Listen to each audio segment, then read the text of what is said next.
Hi, thank you for coming. There's a mic coming to you. Governor. I live in Wilmington. I'm board chair of a charter school system in Washington, D.C., the KIPP network of schools. And I think most people would agree the public school system is failing, not just North Carolina, but nationally. It's struggling to educate kids properly. In North Carolina, you have a great example of a KIPP school up in Gaston, as well as one now down in Charlotte. But unfortunately, there's a cap of 100 charters in the state of North Carolina, and charters in Washington, D.C. now account for about 30% of all kids in the city being educated. And charters can be closed if they're not performing. You can't do that in the public system. So my question is, I think charters appear to be a good answer to drive competitiveness and better education for kids. Why is there a cap of 100 charters in North Carolina, and would you consider lifting the cap? Yeah, that's a great question. I've been in the KIPP Academy in Gastonia. It is a terrific school, and I've talked to the Secretary of Education in Washington, Arnie Duncan, about KIPP's program. I mean, he's a very big fan.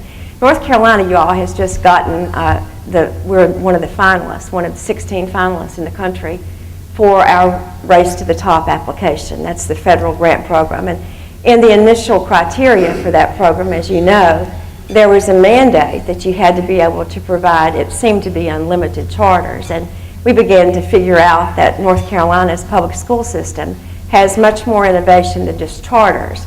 And the Secretary agrees with me. We have Learn and Earn high schools, we have the early college programs, we have the magnet schools around math or science, as well as really good charters. The 100 cap was put in there, I think, for a fairly good reason. And if there is a need to raise it at the General Assembly, I'm sure we'll look at that.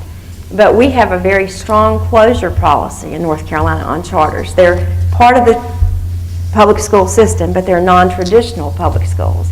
They have to follow some of the same accountability requirements, though, on student performance.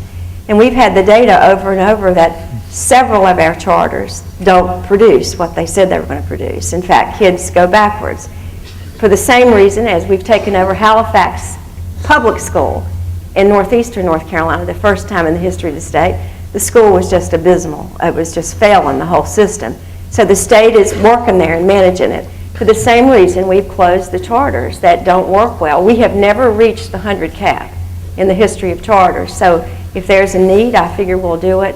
But there is great affection and respect for charters in North Carolina, but only for charters that produce the results we want, just as we want our public schools to produce results. Y'all, I've got 4 wonderful people up here who are much smarter than me. Would you all call on them? You're about to pay your taxes, so I know you want to fuss at Ken Lay. You probably don't like the ESC unemployment, so you got to talk to Lynn. And Keith, you know, is the jobs man, and down there's the road man, so come on, y'all.